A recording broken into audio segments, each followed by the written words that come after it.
오늘 이 세뮤얼 헌팅턴 문명의 충돌에 전제가 있습니다. 장래 세대에서 이 경쟁과 대항의 주체는 문명이다 라고 했습니다. 여러분, 이 코카콜라가 들어가지 않은 나라가 거의 없죠. 아울러 인도, 중국 사람들이 전 세계에 제일 많지만은 사실 공용어는 영어를 사용하게 됩니다. 아울러 이 할리우드의 이 영화는 사실 한때 좀 전 세계적이었습니다. 뿐만 아니라 이 대중가요들 역시 마찬가지입니다. 결국 자본주의의 승리는 서구 문명의 세계 이 정복을 가져온 것도 사실입니다. 또 아울러 세무엘 헌팅턴은 앞으로 일어날 이 3차 대전을 막는 일 또한 문명의 바탕을 둔 국제 질서를 유지해야 한다라고 얘기합니다. 아울러 그는 이 문명의 개념으로 이 보편 문명의 문제와 이 권력과 문화와의 이 관계를 얘기합니다. 문명 시대의 세력, 이것에 대한 이 균형, 그리고 또 변화를 얘기하면서 이제는 서구 사회뿐 아닌 비서구 사회에 나타나는 이 문화적 자각과 이 발전을 이야기합니다. 아울러 문명의 정치 구조, 서구 문명의 보편적인 보편성이 야기하는 그런 갈등들, 인구 증가가 세력 서로의 균형에 미치는 그런 지대한 영향에 대해서도 말하고 있죠. 바로 이 책의 목적은 분명했습니다. 냉전 이후 세계 정세의 이 변화를 어떻게 해석할 것인가. 아울러 세계 정세를 바라보는 이 다양한 해석들을 제공합니다. 국제 정세의 추이를 잘 통찰하는 이 렌즈를 또 제공하고 있기도 합니다. 이 책은 올린 전략연구소 또 국제문화센터의 이 다양한 자료들을 기반으로 하고 있습니다. 특별히 좀 이 책을 읽음에 있어서요, 이 렌즈, 이미지를 나침판, 신호등, 아니면 지금 멀리 쏘서 내다보는 이 레이더, 아울러 레이저, DNA, 이 플랫폼, 메타버스, 지금은 드론, 이 AI 등을 얘기할 수 있겠죠. 이 책은 1부에서는 문명들의 세계에 대해서 이야기하고 2부에서는 이 변화하는 문명의 균형에 대해서 얘기합니다. 3부에서는 문명의 새로운 질서를 말하고 4부에서는 이 문명의 이 충돌을 이야기합니다. 아울러 마지막 5부에서 이 문명의 미래가 어떻게 될 것인가 라는 내용을 다루고 있습니다. 그럼 1부에서 얘기하는 이 문명들의 세계, 이 내용을 좀 보신다면 먼저는 국가와 문화 정체성을 볼 수가 있습니다. 1992년 이 3월 러시아의 연방 독립 출범 이후에 변화가 일어납니다. 또 1994년에 4월 달에 사라예보 사건이 터지죠. 아울러 10월 달에는 멕시코의 불법 체류자들이 멕시코 깃발을 들고 싸우는 일들이 일어납니다. 결국 이 이미지 시대에 있어서 탈냉전 시대 때는 어떤 문화적인 정체성에 따르는 상징물이 나타나는데 그것이 깃발이라는 것입니다. 그것이 때로는 십자가입니다. 초승달이기도 하죠. 또 아울러 나타난 아바타가 되어질 때가 있습니다. 비트코인이 있는가 하면 지금은 우리의 손에 들고 다니는 이 모바일 PC, 모바일 지금 스마트폰이 있습니다.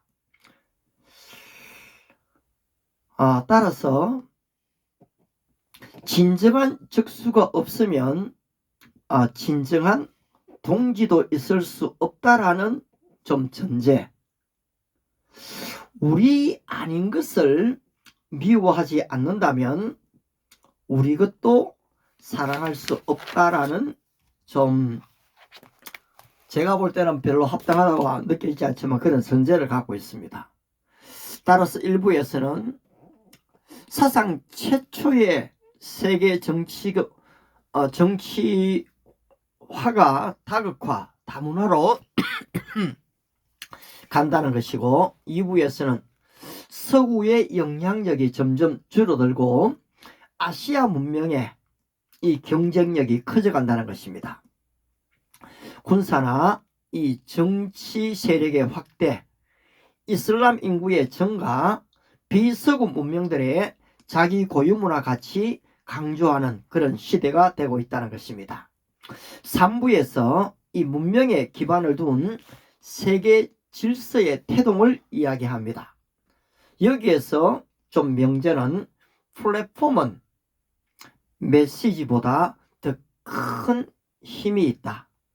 결국 어떤 플랫폼을 가지느냐에 따라서 어떤 이 문명의 힘을 가지는가라는 내용입니다.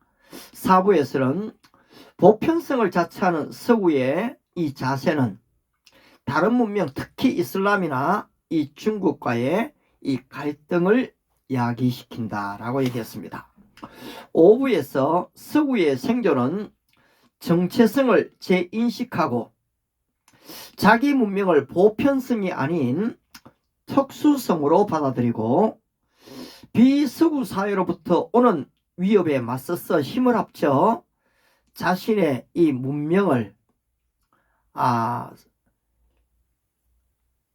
선택하고 수호할 수 있나 없나 하는 문제로 간다는 것입니다. 아울러 헌팅턴은 3차 대전을 피하는 길을 문명 간의 대규모 전쟁을 피하려면 전 세계 지도자들이 세계 정치의 이 다문화적 본질을 받아들이고 그것을 유지하는 데 서로 협조해야 한다라고 했습니다.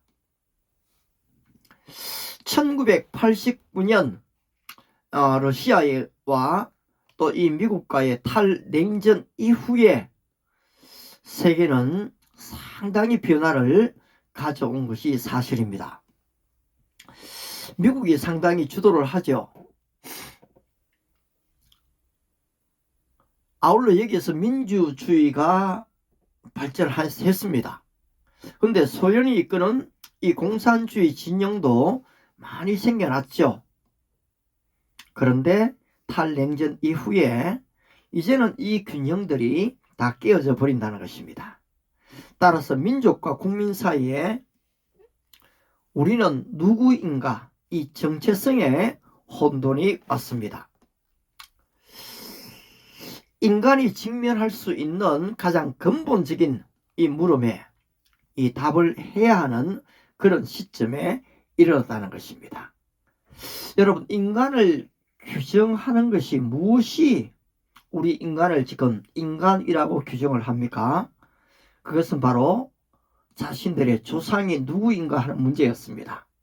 아울러 어떤 종교를 갖고 있는가, 어떤 언어를 쓰고 어떤 역사와 이 가치관을 가지고 있는가, 그리고 또 거기에 관습, 제도는 무엇인가, 어떤 부족으로 이루어졌고 이 민족 집단을 갖고 있는가, 어떤 신앙 공동체인가.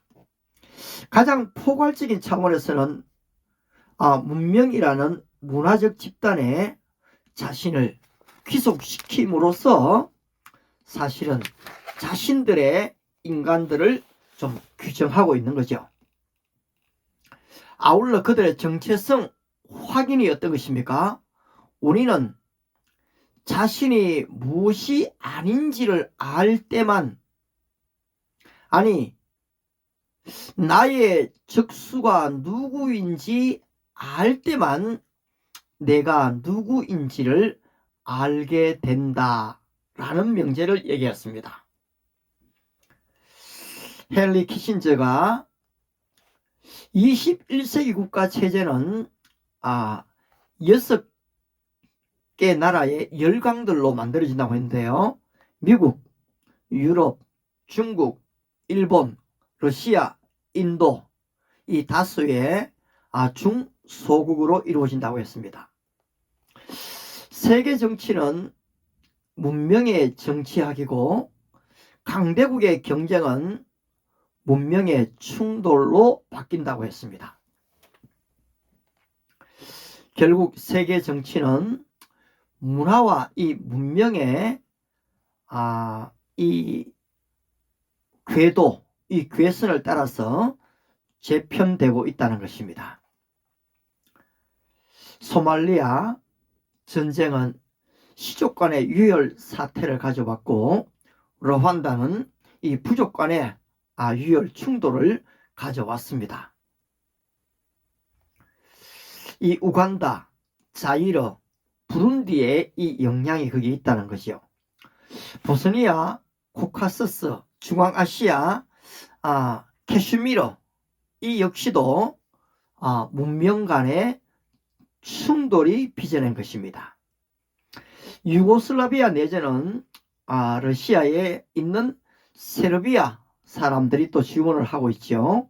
보스니아 역시 터키, 이란 등등이 좀 지원을 합니다. 이런 걸 보게 되면은 정치적 역학관계, 또 경제적 이득, 문화적 동질성, 이런 부분으로 나누어 살펴볼 수가 있습니다. 이 문명은 철학을 좀 전제로 갖고 있습니다. 아울러 그 밑바탕에는 이 가치관, 사회적인 관습을 좀 바탕으로 갖고 있죠. 아울러 거기에는 종교적 부흥이 있습니다. 탈냉전 시대에 있어서 세계 정치의 중심축은 이 문화의 차원에서 전개되는 서구 문명을 볼 수가 있고, 비서구 문명의 이 상호 작용을 좀 볼 수가 있습니다. 아울러 지적 구성물로는 이론, 개념, 모델, 패러다임 등등을 이야기합니다. 세계관과 인과적 설명은 국제 정세의 이 필수 불가결한 길잡이다라고 얘기를 했습니다. 근데 여기에 지금 하나의 모델이 있는데요. 첫째는 현실의 질서를 부여하고 현실을 일반화한다는 것입니다. 두 번째는 현상들 사이의 인과관계를 이해해야 한다는 것입니다. 세 번째는 미래의 사태 발전을 전망하고 앞일을 좀 예측한다라는 것입니다. 또 중요한 것과 중요하지 않은 것을 구분할 필요가 있고, 마지막 다섯 번째로는 목적을 달성하기 위해 어떤 한 길을 선택할지를 결정한다는 것입니다. 따라서 제1차 세계대전, 이 공산주의 파시즘, 제2차 세계대전, 세계의 이 대냉전, 이런 시대를 좀 잘 분석하면서 미래를 좀 예측할 필요가 있는 것 같습니다. 민족 분쟁과 민족 청소의 이 급정, 법과 질서의 붕괴, 국가 간에 새롭게 나타난 이 동맹과 분쟁의 양상들, 또 네오 커뮤니즘, 신공산주의와 네오 파시즘 운동의 부활들도 주의 깊게 살펴봐야 한다는 거죠. 원리주의 종파에 대두가 있는가 하면 미소 외교와 이 수능 정책의 종식, 또 국지적 유혈 분쟁을 막지 못하는 유엔과 이 미국의 무능력, 중국의 부상, 이 여러 가지를 같이 봐야 한다는 것입니다. 아울러 우리와 그네들, 문명인과 또 이 야만인, 또 이 안과 박, 동양과 서양, 남과 북, 중심부와 이 주변부, 평화권과 전쟁권, 이 모든 것들도 또 좀 구분해 보는 것이 필요합니다. 오늘은 좀 여기까지만 기본을 하고요. 다음에는 184개국 안팎의 국가들 속에 일어나는 문명의 문제가 어떤 것이 있는지를 한번 좀 이야기할 수가 있겠습니다.